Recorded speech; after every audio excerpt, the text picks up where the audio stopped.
To purchase a pass for live matchday coverage on Cardiff City TV, visit the official Cardiff City FC website. Once logged into your Bluebirds club account, navigate to Club TV and select Buy Packages. Select the pass you wish to purchase and click Buy Now.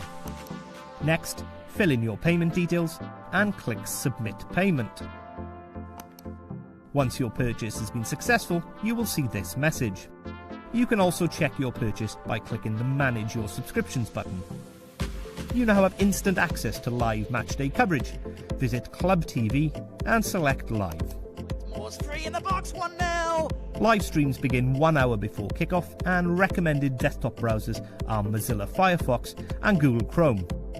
You can also watch or listen on the go via the official Cardiff City app.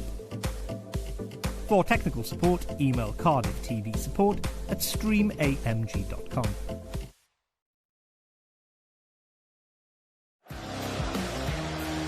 Welcome back to Cardiff City TV. Over the wall and into the goal! Cut back to Rolls, and Rolls fires home.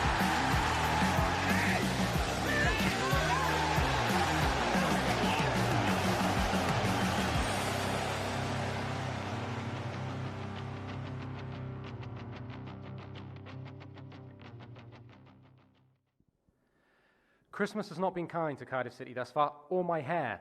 At least one of those have got a chance to put things right tonight. Good evening and welcome to Cardiff City TV. John Donovan, your match night host for this game between Cardiff City travelling to Adams Park to take on Wycombe and former Bluebird Gareth Ainsworth.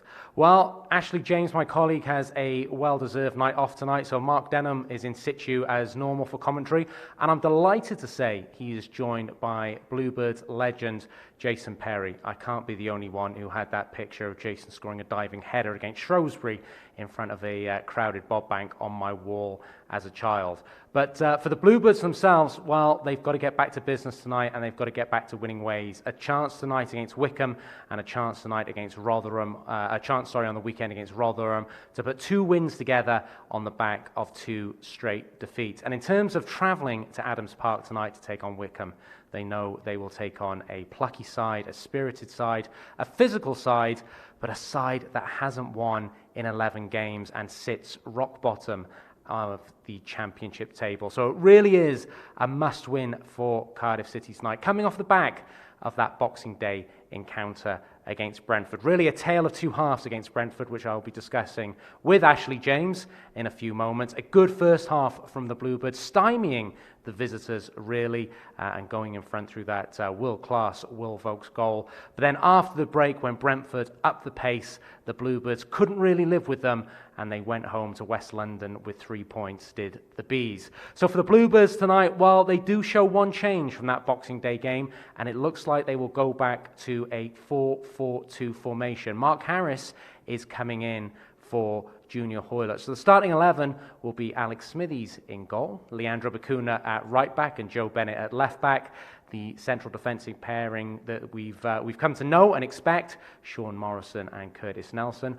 Will Vaulks and Joe Rawls will be in the middle of the park. Shea Ojo we expect to return to his natural left-hand side, with Harry Wilson playing from the right, but I imagine he will come narrow and play as almost a second 10 on occasions. And then it will be Mark Harris and Robert Glatzel up front. The thinking perhaps of the Bluebirds is for Harris to stretch the game, allowing more room for Harry Wilson and Shea Ojo to play in, something that has been lacking somewhat in recent games against Norwich and Brentford.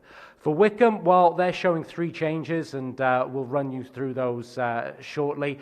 Gareth Ainsworth is the man in charge. They're the second longest serving manager in the whole of the Football League, and of course a former Bluebird. And if you're anything like me, who's someone who's a bit suspicious and likes to clutch at straws, when Gareth Ainsworth last played for the Bluebirds, and indeed the Bluebirds last visited Adams Park, he was in the squad and the Bluebirds won. That came in a season that followed the previous one, where the Bluebirds had lost in a playoff semi-final.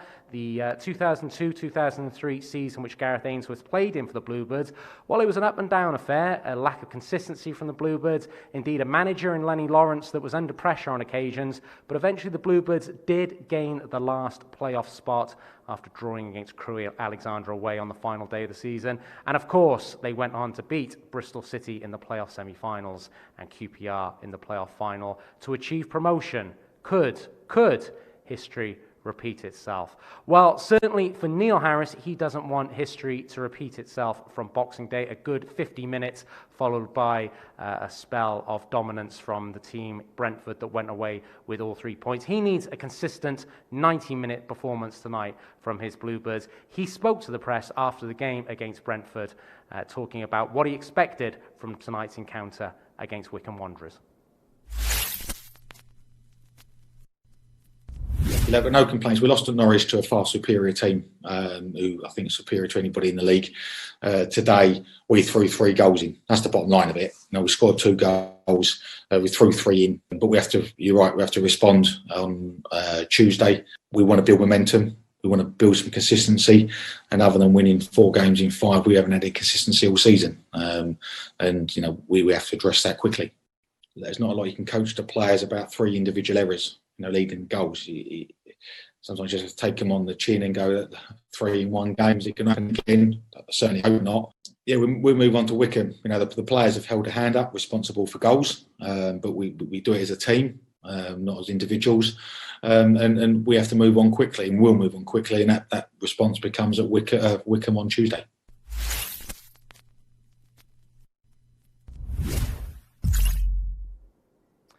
Neil Harris reflecting there on what was ultimately a frustrating Boxing Day against Brentford despite a positive first half performance. Well, the man who officially has got the night off tonight, but you can never keep him away for too long, is my colleague Ashley James, who is at home this evening, but will still give us insight into what we can expect from tonight's encounter. Ash, lovely to see you. The night off, but can't keep a good man down. Evening, John. No, Championship football never ends, does it? It's just an ongoing roller coaster.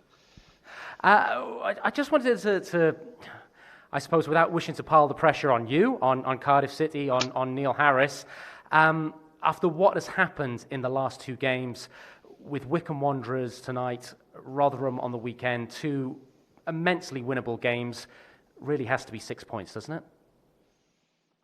Yeah, I think you're right. I think the team have put pressure on themselves now. I think, it was only last weekend that we were talking ahead of the Norwich game and talking about us and Norwich and then Barnsley being the 3 form teams in the Championship. Well, of course, that's not the case anymore. If you look at the last 4 games, we're a mid-table team in terms of form. If you look at the 12 games, the last 12 games, so pretty much half the season at the moment, it puts us in 8th place in the table in terms of form, and that feels about right, to be honest. I think we've won some games that perhaps we shouldn't have in recent weeks. We've lost some games that we equally shouldn't have. So you're right, we're a real difficult team to predict and call at the moment, but we've put pressure on ourselves going into these 2 games. But this is a squad of players that have put pressure on themselves in recent seasons and come out with results. Let's not forget, this is a team who this season have produced 3 really poor performances and then come out fighting the next game with arguably their 3 best performances of the season and scored a minimum of 3 goals in each of those 3 games. But that really is the case, isn't it, Ash? That consistency has been the bane of Neil Harris's life at the moment, and the microcosm of that was Brentford on Boxing Day. A good first half, all right, not free-flowing from football, but a first half that played to our strengths, put Brentford on the back foot, and ultimately saw the Bluebirds going in at the interval 1-0 in front. And in the second half, Brentford upped the pace. Our pressing game dropped off, and ultimately they came away with the 3 points. That consistency level is just not there for Cardiff City right now. No, I think I described it on commentary at halftime, John, as a pretty perfect first half defensive performance. And you can be sniffy if you want as a football fan and chuckle at that and laugh at that and say we were merely being restrictive. But the fact is, if we were intending on being restrictive, then we limited Brentford, who some people feel are the best team in this division, to no shots on target in 45 minutes, which is no mean feat. Yes, and we addressed this on commentary, we didn't really offer enough going forward in that first half. And the frustration at half-time for me was the fact that despite the fact we performed so well, and I thought the two fullbacks were excellent in the first half, we had a number of set-piece opportunities in that opening 45 minutes, and we couldn't really make them pay. In fact, we didn't win a second ball from a set-piece until the Vaulks' second goal of the game, when we're chasing the game. But you're right, I mean, it's our season in a microcosm, isn't it? Individual mistakes at the back costing goals, and the mistakes aren't coming from the same individuals week by week. So I understand the frustration of the Cardiff fans, and particularly some names that they want in the team. But it is very difficult to put yourself in the manager's boots to know what to do, because the mistakes are coming from different people. They came from Alex Smithies at the weekend, who's been pretty faultless before them, and the one consistent concern in the back line, the right back position. We don't really have a fix for it, and we won't have a fix for it, and we know that until the transfer window opens or Jordi Osei-Tutu is fit again. So let's talk Alex Smithies. And Ash, the fact that we haven't spoken about him that much has just been really a tribute to his consistency over the last 12 months in a Cardiff City shirt. It wasn't his finest moments in a Bluebirds shirt on Boxing Day. 2 goals at least that he'd want to have back. An experienced pro, though, he will bounce back, and he needs to, because he really has been the safety net, the calming influence of the entire Cardiff City team this season. Yeah, he is. I mean, the reason that Neil Etheridge is no longer a Cardiff City player is because Alex Smithies took him on and beat him for that number 1 jersey, and rightly earned it. He has been the best goalkeeper at the club when he had a really good backup for the best part of 18 months, and he deserved that position, and he's been excellent for Cardiff, and that's I think the ultimate source of frustration that with his poor performance of the weekend, and it was a poor performance, is the timing of it came at a moment when Cardiff couldn't really afford that, and it was a game where, especially in the first half, the defensive performance deserved more than the result got. And yes, we were poor defensively in the second half, and yes, Brentford did increase the intensity of the passing, which is a recurrent theme for Cardiff this season. When teams increase the tempo of their play, we struggle to cope with that. And but we're not going to be the only team. We've spoken about this. I firmly believe that the 3 relegated teams have a huge advantage this season because of the COVID situation and the way the transfer window panned out. And as great a team as Brentford are, I think they represent the best opportunity to break up those 3 teams from going straight back up. I still don't think they will, I think that there is a big middle ground in this division, of which we are one of those teams who are really battling and fighting and scrapping to be a part of the playoff picture, knowing that you're still going to be a real outsider, a bit like we were last season. The man we just saw on our screen, or viewers at home saw on their screen, Harry Wilson, something of a conundrum at the moment. So talented, such a great fill-up and pick-up when Cardiff did sign him at transfer deadline day. Playing wide again tonight, he's played at a 10. Fair to say his influence over games has waned in recent weeks? Yeah, and I don't know what the answer to that conundrum is. How do you get the best out of Harry Wilson? And that might be, the biggest head scratcher that faces Neil Harris at the moment, because he might see that as the way to unlock the potential of this Cardiff team. I understand the clamouring for Harry Wilson to play as a 10. He looks and has all of the attributes needed to be a modern, creative presence in the number 10 position, certainly at the championship level. But the reality is, the last few times that he's played as a 10, he hasn't contributed nearly enough in a Cardiff shirt.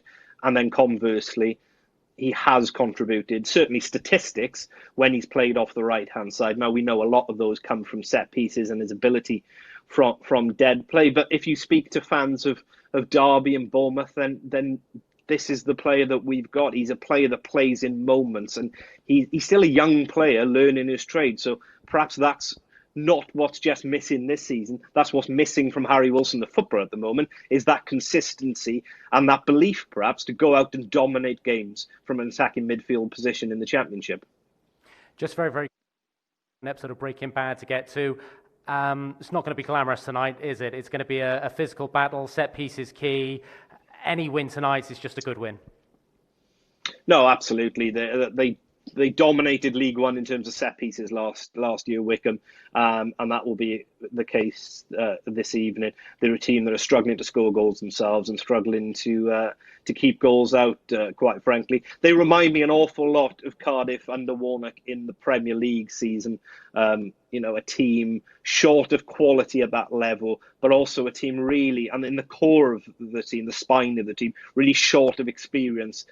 We were at the Premier League level, they are at the Championship level, and that's a really difficult thing to overcome. They're playing three in the middle of the park because they can't really see a way of changing that style of play to go away from that, because they don't want to leave themselves outnumbered in that. But the truth of the matter is they don't score enough goals playing that way. So set pieces and moments on the counter-attack are crucial to this Wycombe team. But yeah, they really do remind me a lot of Cardiff in the Premier League. Ash, as ever, thanks for your time. Enjoy your night off and see you again on the weekend. Thank you very much. My thanks as ever to Ashley James there. After the game against Brentford on Boxing Day, goal scorer Will Vaulks caught up with the media after scoring that fantastic first goal, and not a bad second goal either. Ultimately disappointed, though, it didn't come to much in the end. The result counts for Will. This is what he had to say. Yeah, it was just so disappointing that obviously we went on to lose the game. Conscious of making sure that we went on to win the game, and obviously we were really disappointed in the end. Not to win it, I think we deserved something out of the game. Just poor goals really conceded. So yeah, it took a shine off it a little bit. You've always had an eye for the spectacular, be it scoring or celebrating. Was it something you'd identified pre-match for the goal, or was it just simply a moment of magic? It wasn't pre-match, but I've wanted to do it for a little while, to be honest. Quite a lot of goalkeepers start quite high, and then I did notice early on in the game how high the goalie was. When it's fell to me on the edge of our box, I've already known kind of what I'm doing or what I wanted to do. But the way the ball fell, I had to play a little 1-2 with Rob, and he set it perfectly. So it wasn't like as I got to the ball, I saw him. I already knew, regardless of, I knew he'd be off his line in that situation. Most goalies are.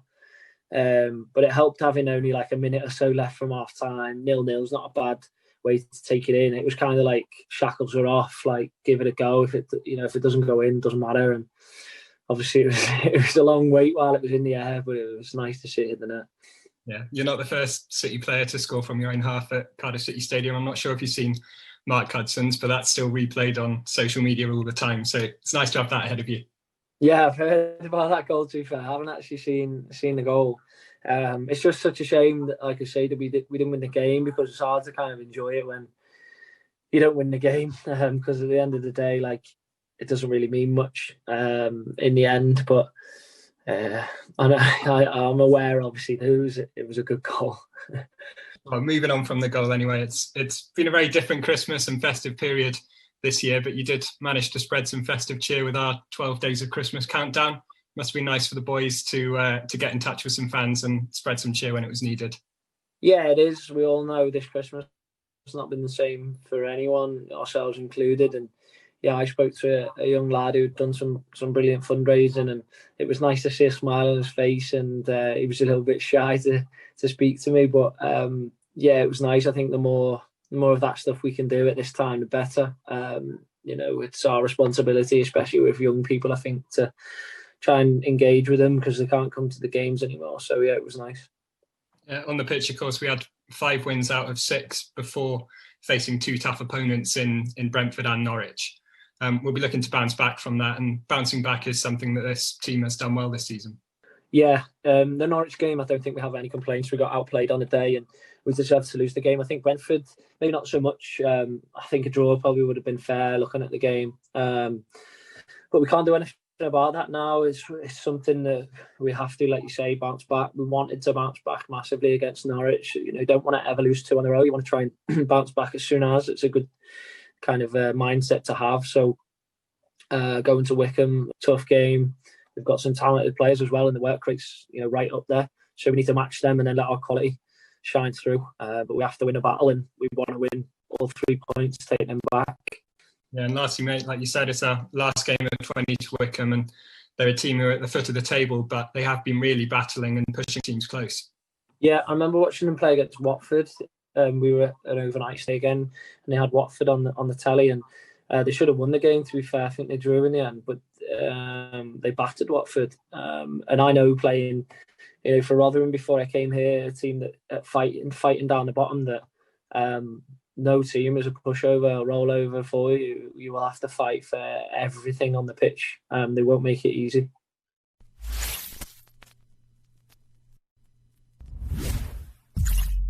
Top 5 in association with the Big Yellow Self-Storage Company.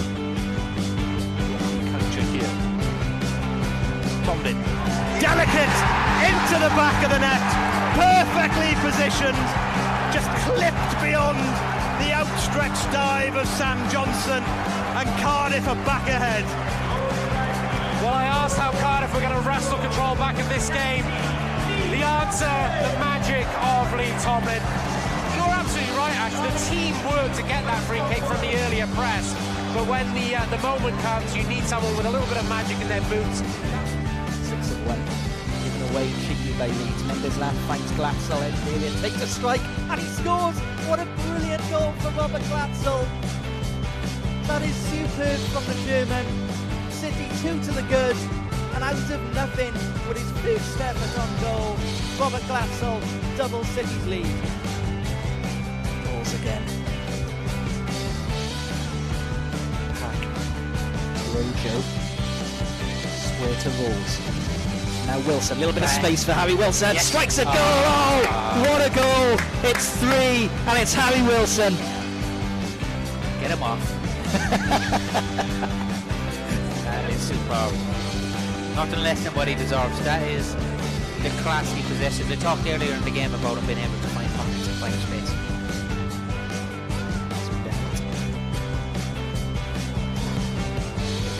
He just thirsty himself. Vaulks goes for goal. Oh, and he scores out of nothing. What a lovely finish from Will Vaulks with the outside of his right foot. It's a wonderful effort. I think it surprised everybody, including us.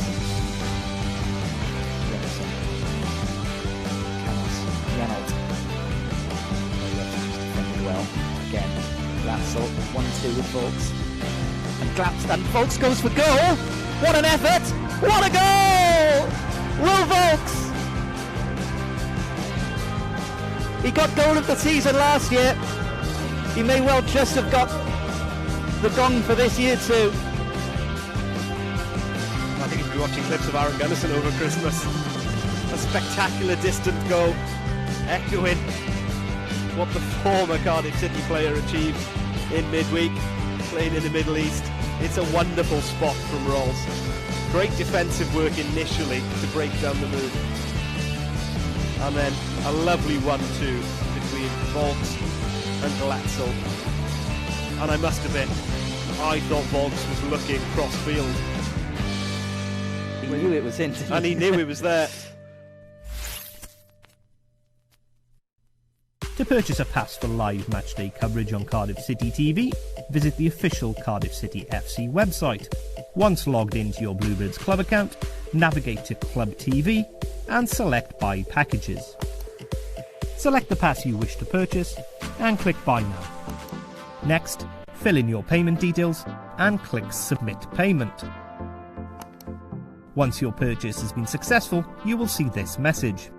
You can also check your purchase by clicking the Manage Your Subscriptions button. You now have instant access to live matchday coverage. Visit Club TV and select Live.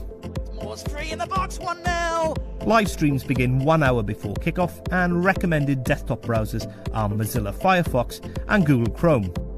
You can also watch or listen on the go via the official Cardiff City app. For technical support, email Cardiff TV support@streamamg.com. Well, that about does it for our pre-game show. Thanks for joining us. As ever, just a reminder that if you are watching on the YouTube channel, you now have to change over to the website and your match pass in order to enjoy All the action from Adams Park as the Bluebirds take on Wycombe. The other side of the credits, Mark Denham will be joined by Cardiff City legend and former Bluebirds captain Jason Perry. And Mark, if you are listening, I will ask you to embarrass Jason and ask him about that diving header goal against Shrewsbury all those years ago. One of my favourite memories as a Cardiff City fan. But again, thanks for joining us. And the other side of the credits, it'll be Mark and Jason. Welcome back to Cardiff City TV. Over the wall and into the goal! Cut back to Rolls, and Rolls fires home.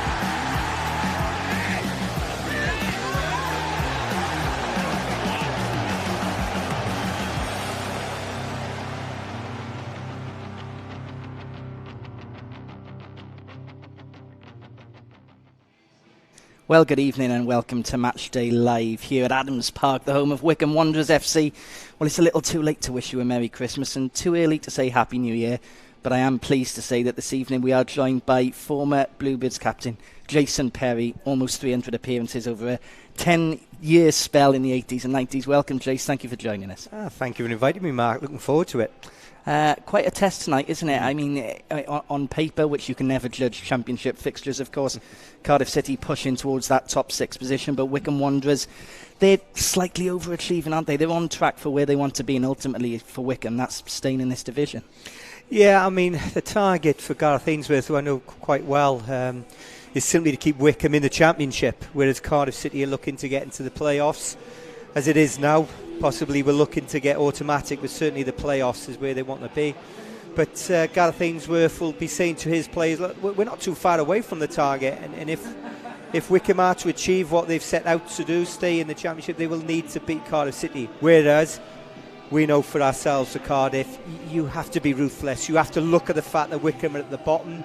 They will lack confidence at times, and it's about ourselves, Cardiff City, putting them under enough pressure this evening, reminding them where they are in the league, taking advantage of where they are in the league, and coming home with 3 points.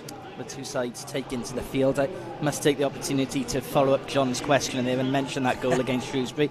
Quite a little while ago now, is fair to say, isn't it, Jason? Yeah, brown hair there, nice and grey now. Well, I think that goal is, the header itself is getting further and further. It's further than Vaulks and Mark Hudson's from the halfway line at the moment when I get talking to people, but I didn't have many an opportunity to celebrate in front of the Cardiff City fans to score, but when I did, I certainly lived that day. It was a great team, good characters, Eddie May's team, and the supporters were behind us throughout that season, and we achieved the goal, and that was by winning the league and gaining promotion. Happy memories. Fantastic times. I just about remember them myself. And a few others who will remember those times as well. Watching this evening, of course, thank you for joining us on Matchday Live tonight. The only way in the UK you can watch this fixture tonight is with Cardiff City TV. So thank you for supporting your club and buying your match pass this evening for this fixture. As you can see from the pictures, the Bluebirds have taken to the field here at Adams Park. The first time the Cardiff City side has played a competitive game here since 2003. Former Cardiff City player, now Wycombe manager, somebody Jason knows well, Gareth Ainsworth, in charge of the cheer boys this evening. And as far as Cardiff City are concerned, the Cardiff City of 2020, that is, there's just the one change. Mark Harris back into the starting 11 tonight. Junior Hoydett drop into the bench. And as we chatted about briefly, Chase, that will see a change in shape for City and just the way they play in that final third. Yeah, it looks as though it'll be a 4-4-2, and with Harry Wilson playing on the right, coming in onto his favourite left foot, and Ojo on the left-hand side. His job will be simple for me. He's got to stretch defenders. He's got to go on the outside, and the worst thing can happen, he gets a throw in, and Vaulks then will put it in, or a corner. I mean, Harry Wilson, although he's not in that 10 position, Mark, it's empty. He can then, and he's so clever, come from the right-hand side, get in there and receive it, his body open, and then play the forwards ahead of him if he wishes to. Or we both know too, he can deliver with that left foot from that right-hand side. So a change of role in where he starts, but don't be surprised if you see him just go wandering in behind Glatzel and Harris. It's quite a fluid shape in that front department for City. You can see the Wycombe side there, 4 changes for them tonight. Former Bluebird Joe Jacobson wears the captain's armband for the home side this evening. Started out with Cardiff City, of course, big night for him. And there's the City lineup, as Jason just spoke about there. It's perhaps not the most in vogue, popular formation, the 4-4-2, but it has, as we saw in that 4-game winning run, been a shape that has suited the Bluebirds this term, isn't it? I mean, modern day football now is quite fluid, so you may see on your screen a 4-4-2. That doesn't necessarily mean it will play out like that. You don't want to be playing in straight lines. If you're straight lines, you're predictable. So don't be surprised if you see Harry Wilson go in front, as I said, Ojo, Harris and Gladstone.